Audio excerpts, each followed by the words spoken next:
नमस्कार राम राम मित्रों। जानते हैं कि अच्छे लोगों के साथ हमेशा बुरा क्यों होता है। गीता में श्री कृष्ण ने दिया है अर्जुन को इसका जवाब। वहीं जो लोग बुरे कर्म करते हैं और अज्ञान की राह पर होते हैं वो खुशहाल दिखते हैं। श्री कृष्ण ने इसका जवाब गीता में दिया है। गीता सार में आपने महसूस किया होगा कि जो लोग अच्छे कर्म करते हैं वो परेशान रहते हैं, वहीं जो बुरे कर्म करते हैं वो खुशी से रह रहे होते हैं। अच्छे कर्म करने वाले परेशान होते हैं कि आखिर उन्हें इतनी परीक्षा क्यों देनी पड़ रही है, जबकि जो अधर्म की राह में हैं वो खुश हैं और जिंदगी का लुत्फ उठा रहे हैं। अगर आपके मन में भी ये सवाल आया है तो आज हम आपको इसका जवाब देंगे। ये जवाब वो है जो भगवत गीता में लिखा है और श्री कृष्ण ने अर्जुन को दिया था। भगवत गीता में वर्णित कथा के अनुसार जब भी अर्जुन के मन में कोई दुविधा होती थी तो वो श्री कृष्ण के पास पहुंच जाते थे। एक बार की बात है, अर्जुन भगवान श्री कृष्ण के समीप आकर कहा कि वो दुविधा में है और इसका जवाब वो श्री कृष्ण से चाहते हैं। श्री कृष्ण ने पूछा कि क्या सवाल है। अर्जुन ने कहा, मुझे ये जानना है कि अच्छे लोगों के साथ हमेशा बुरा ही क्यों होता है, वहीं बुरे लोग खुशहाल दिखते हैं। अर्जुन के मुंह से ऐसी बातें सुनकर श्री कृष्ण मुस्कुराए और कहा, मनुष्य जैसा सोचता है और महसूस करता है वैसा कुछ नहीं होता है, बल्कि अज्ञानता की वजह से वो सच्चाई नहीं समझ पाता है। अर्जुन उनकी ये बात समझ नहीं पाए। इसके बाद श्री कृष्ण ने क्या कहा वो जानते हैं। श्री कृष्ण ने अर्जुन से कहा, पार्थ, मैं तुम्हें एक कथा सुनाता हूं। उसे सुनकर तुम समझ जाओगे कि हर प्राणी को उसके कर्म के हिसाब से ही फल मिलता है। प्रकृति हर किसी को अपनी राह चुनने का मौका देती है।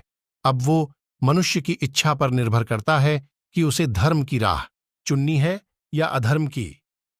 कथा शुरू करते हुए श्री कृष्ण ने कहा, एक नगर में दो पुरुष रहा करते थे।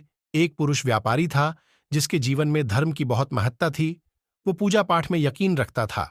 वो हर रोज मंदिर जाता था और दान धर्म भी करता था और हर रोज भगवान की पूजा करता था। वहीं दूसरा पुरुष बिल्कुल विपरीत था। वो हर रोज मंदिर तो जाता था लेकिन पूजा करने नहीं, बल्कि मंदिर के बाहर से जूते चप्पल चुराने। उसे दान और धर्म से कोई लेना देना नहीं था। समय बीतता गया और एक दिन बहुत जोर की बारिश हो रही थी। इस वजह से मंदिर में पुजारी के अलावा कोई नहीं था। ये बात जब दूसरे पुरुष को पता चली तो उसने कहा कि यह सही मौका है मंदिर का धन चुराने का। पंडित से नजर बचाकर उसने मंदिर का सारा धन चुरा लिया। उसी समय धर्म कर्म में विश्वास रखने वाला व्यक्ति भी मंदिर पहुंचा। दुर्भाग्य से मंदिर के पुजारी ने उसे ही चोर समझ लिया और चिल्लाने लगे। वहां लोग एकत्र हो गए और उसे बहुत मारा। किसी तरह वो बचते बचाते वहां से निकला तो दुर्भाग्य ने उसका साथ वहां भी नहीं छोड़ा। मंदिर के बाहर वो एक गाड़ी से टकरा गया और घायल हो गया। फिर वो व्यापारी लंगड़ाते हुए घर जाने लगा तो रास्ते में उसकी मुलाकात उस पुरुष से हुई जिसने मंदिर से धन चुराया था। उसने कहा, आज तो मेरी किस्मत चमक गई, एक साथ इतना सारा धन मिल गया। ये सब देखकर उसे बहुत बुरा लगा और उसने अपने घर से भगवान की सारी तस्वीरें निकाल दीं। कुछ सालों बाद दोनों की पुरुषों की मृत्यु हो गई। मरने के बाद जब दोनों यमराज की सभा में पहुंचे और भले पुरुष ने दूसरे व्यक्ति को देखा तो उसे बहुत गुस्सा आया। उसने क्रोधित होकर यमराज से पूछ ही लिया, मैं तो हमेशा अच्छे कर्म करता था, दान में विश्वास रखता था, उसके बदले जीवन भर मुझे अपमान और दर्द ही मिला और इस व्यक्ति को नोटों से भरी पोटली। आखिर ऐसा भेदभाव क्यों? इस पर यमराज ने कहा, पुत्र, तुम गलत समझ रहे हो। जिस दिन तुम्हारी गाड़ी से टक्कर हुई थी वो दिन तुम्हारे जीवन का आखिरी दिन था, परंतु तुम्हारे अच्छे कर्मों की वजह से तुम्हारी मौत सिर्फ एक छोटी से चोट में बदल गई। तुम इस दुष्ट व्यक्ति के बारे में जानना चाहते हो।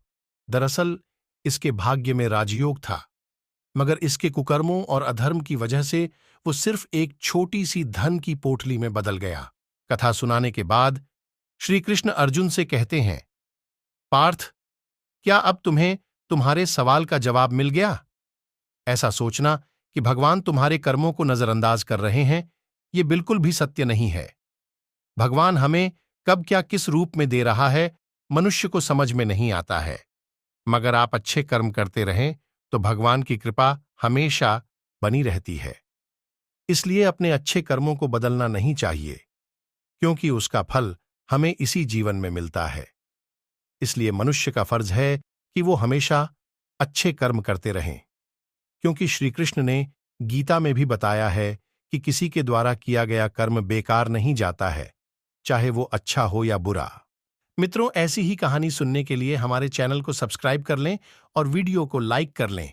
फिर एक नई कहानी के साथ मिलेंगे। जय श्री राम।